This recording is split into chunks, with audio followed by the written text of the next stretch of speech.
வணக்கம் நண்பர்களே, mall entertainment channel உங்களை அன்புடன் வரவேற்பதில் மிக்க மகிழ்ச்சி அடைகிறது.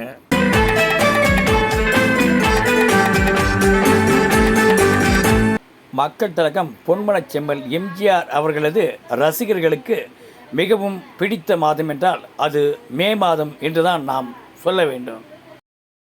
1960ஆம் ஆண்டு மே மாதம் மக்கள் திலகம் எம்ஜிஆரும் வைஜெயந்தி மாலாவும் நடித்த பாக்தாக் திருடன் திரைப்படம் வெளியானது. புரட்சி நடிகர் எம்ஜிஆருடன் வைஜெயந்தி மாலா நடித்த ஒரே படம் என்பது குறிப்பிடத்தக்கது. வாழ்வின் எல்லா துறைகளிலும் பெண்களுக்கும் சம உரிமை வழங்குவதுதானே நமது கொள்கை. இதேபோன்று 1961ஆம் ஆண்டு மே மாதம் மக்கள் திலகம் எம்ஜிஆருடன் அபிநய சரஸ்வதி சரோஜா தேவி இணைந்து நடித்த திருடாதே என்கின்ற திரைப்படம் வெளியாகி ரசிகர்களின் பேராதரவை பெற்றது. எங்க வந்திருக்க? நீ யாரு? எங்க ஊரு அச்சரப்பாக்கம். எங்க அம்மா எல்லாம் அங்க இருக்காங்க. 1962ஆம் ஆண்டு மே மாதம் மக்கள் திலகம் எம்ஜிஆர் அவர்கள் சட்டப்பேரவை மேலவை உறுப்பினராக தேர்வு செய்யப்பட்டார்.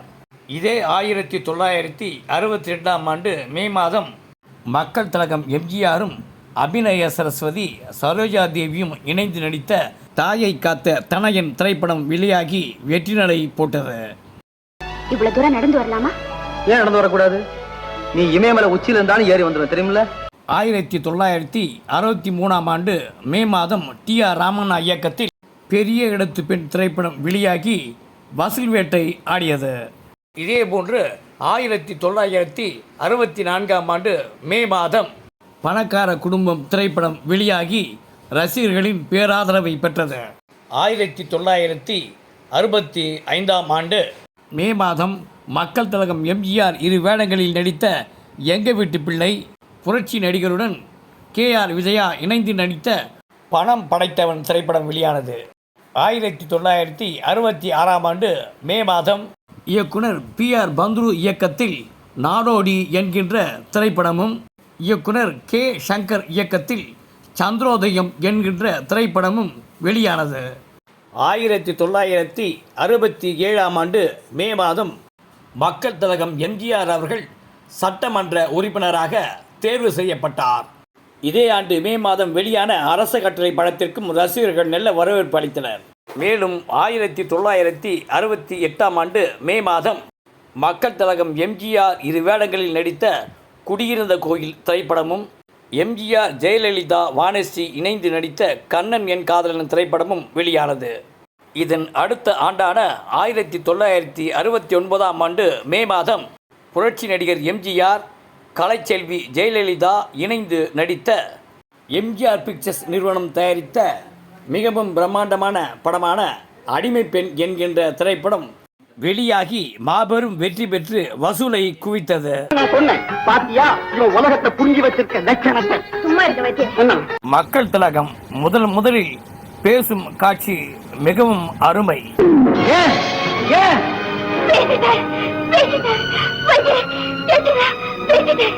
1970ஆம் ஆண்டு மே மாதம் வீனஸ் பிக்சர்ஸ் நிறுவனம் தயாரித்த என் அண்ணன் திரைப்படம் வெளியாகி மாபெரும் வெற்றி பெற்றது. இதன் அடுத்த ஆண்டான 1971ஆம் ஆண்டு மே மாதம் ரிக்ஷாக்காரன் திரைப்படம் வெளியாகி மாபெரும் வெற்றி பெற்று சாதனை படைத்தது.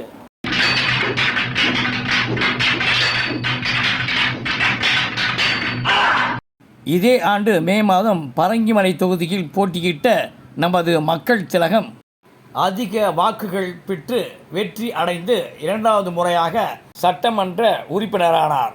ரிக்ஷாக்காரன் திரைப்படத்தில் மக்கள் திலகம் நன்கு நடித்ததற்காக 1972ஆம் ஆண்டு மே மாதம் பாரத் விருது அறிவிக்கப்பட்டது.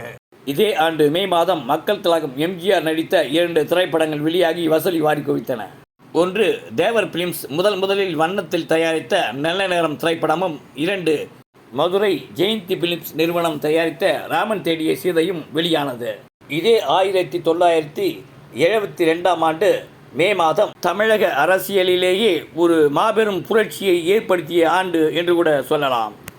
ஆம், மக்கள் திலகம் பொன்மனச் செம்மல் எம்ஜிஆர் அவர்கள் அனைத்திந்திய அண்ணா திராவிட முன்னேற்ற கழகம் என்கின்ற மாபெரும் இயக்கத்தை உருவாக்கிய ஆண்டு. இதன் அடுத்த ஆண்டான 1973ஆம் ஆண்டு திண்டுக்கல் பாராளுமன்ற இடைத்தேர்தலை சந்தித்த அதிமுக கட்சி தொடங்கிய 6 மாதத்திலேயே அன்றைய திமுக அரசை வீழ்த்தி வெற்றி கண்டது.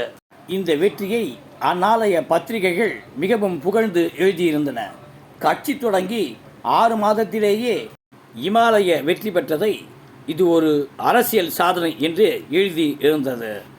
இதே 1973ஆம் ஆண்டு மே மாதம் அதிக பொருட்செலவில் உருவாக்கிய மக்கள் திலகத்தின் கனவு படமான உலகம் சுற்றும் வாலிபன் திரைப்படம் வெளியாகி அசூர சாதனை படைத்தது.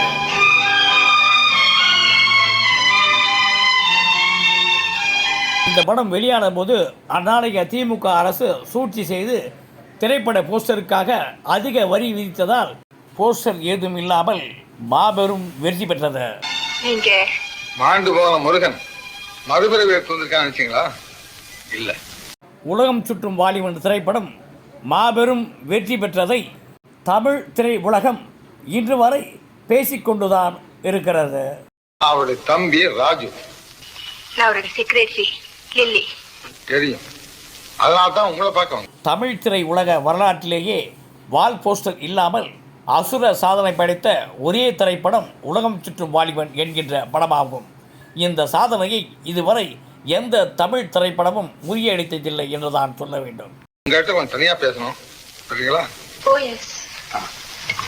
உலகம் சுற்றும் வாலிபன் திரைப்படத்தை திரையிட அச்சம் தெரிவித்த திரையரங்கு உரிமையாளர்களுக்கு புது நம்பிக்கையூட்டி படத்தை வெளியிட எம்ஜிஆர் திட்டமிட்டார். எங்க அண்ணன் செத்துருக்க முடியாது. அப்படி செத்து இருந்தா அவர் யாரோ கொலை செய்திருக்கணும். 1974ஆம் ஆண்டு மக்கள் திலகம் எம்ஜிஆர் அவர்கள் சினிமாவை ஒரு கண்ணாகவும் அரசியலை மறு கண்ணாகவும் பாவித்து கடுமையாக உழைத்து கொண்டிருந்தார். அவரது உழைப்புக்கு நல்ல பலன் கிடைத்தது. நமது தேவையே பிறருடைய நன்மைதான். மக்களுக்காக நாம் வாழ்வை அர்ப்பணித்துக் கொண்டவர்கள். 75ஆம் ஆண்டு மே மாதம் எம்ஜிஆர் 2 வேடங்களில் நடித்த நினைத்ததை முடிப்போன் படம் வெளியாகி ரசிகர்களின் பேர் ஆதரவை பெற்றது. நான் ரொம்ப ஆர்வப்படுறேன். உன் தங்கை சீதா. இதே படத்தில் இடம்பெற்ற மற்றொரு இரட்டை வேட காட்சியை கொஞ்சம் பாருங்கள். Sundar, you fool. I am honorable Ranjit. இதே போன்று 1976ஆம் ஆண்டு மே மாதம் மக்கள் திலகம் எம்ஜிஆரும் நடிகை லதாவும் இணைந்து நடித்த நீதிக்கு தலைவணங்கு திரைப்படம் வெளியாகி 100 நாட்களை கடந்து மாபெரும் வெற்றி பெற்றது.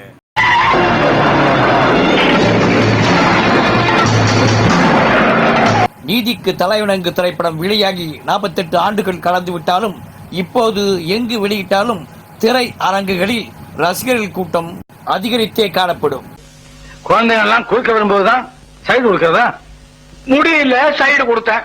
1977ஆம் ஆண்டு மே மாதம் அதிமுக சார்பில் பாராளுமன்றத்தில் 19 எம்பிக்கள் அங்கம் வகித்தனர். அங்கே சொன்னேன், இப்ப வாங்கி வாங்கி என் கை சிவக்கிறது.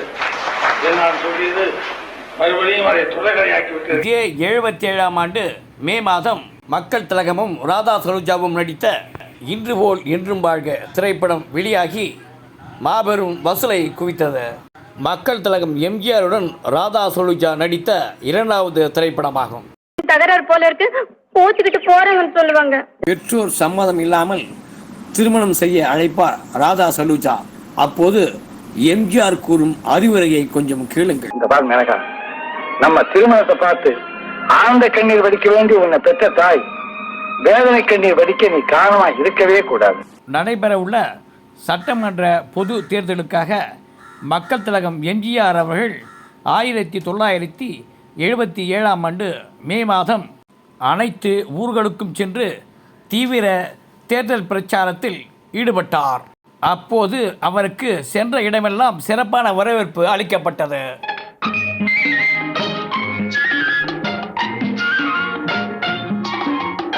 பின்னர் 1977ஆம் ஆண்டு ஜூன் மாதம் நடைபெற்ற சட்டமன்ற பொது தேர்தலில் மக்கள் திலகம் பொன்மனச்செம்மல் எம்ஜிஆர் அவர்கள் வரலாறு காணாத அதிக இடங்களில் வெற்றி பெற்று தமிழகத்தில் புதிய வரலாற்றை படைத்தார்.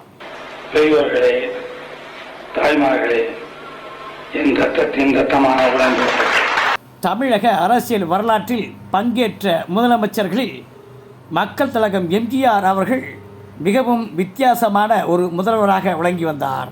ஊழலற்ற உண்மையான தலைவர் என பெயர் பெற்ற நமது பொன்மனச்செம்மல் எம்ஜிஆர் அவர்கள் இந்திய அரசியல் வரலாற்றிலேயே ஒரு நடிகராக இருந்து முதல்வரான பெருமை முதலில் வேறு யாருக்கும் கிடைத்ததில்லை என்றுதான் நாம் சொல்ல வேண்டும். மன்னிக்க வேண்டும், வெற்றி உங்களுடையதாக இருக்கலாம், அதில் உள்ள பொருள் என்னுடையது. பொதுவாக ஒருவர் ஒரு துறையில் மட்டுமே மிகவும் சிறந்து விளங்கக்கூடியவர் என்று கேள்விப்பட்டிருக்கிறோம். ஆனால் மக்கள் திலகத்தை எடுத்துக்கொண்டால் திரைத்துறையிலும் சரி, அரசியல் துறையிலும் சரி மாபெரும் வெற்றி பெற்று யாருமே தொட முடியாத உயரத்திற்கு சென்று அவரது சாதனைகளை, வெற்றிகளை இன்று மட்டுமல்ல என்றென்றும் பேசும் அளவிற்கு செய்துள்ளார் என்பது அவருக்கே உரிய கூடுதல் சிறப்பு. ஏன் ஒளிவு மறைவு? பெண்ணை பகிரங்கமாக அழைத்துச் செல்ல உங்கள் சட்டம் இடம் தராதே. நன்றி, வணக்கம். Like, subscribe, comment, share and bell பட்டனை அழுத்துக.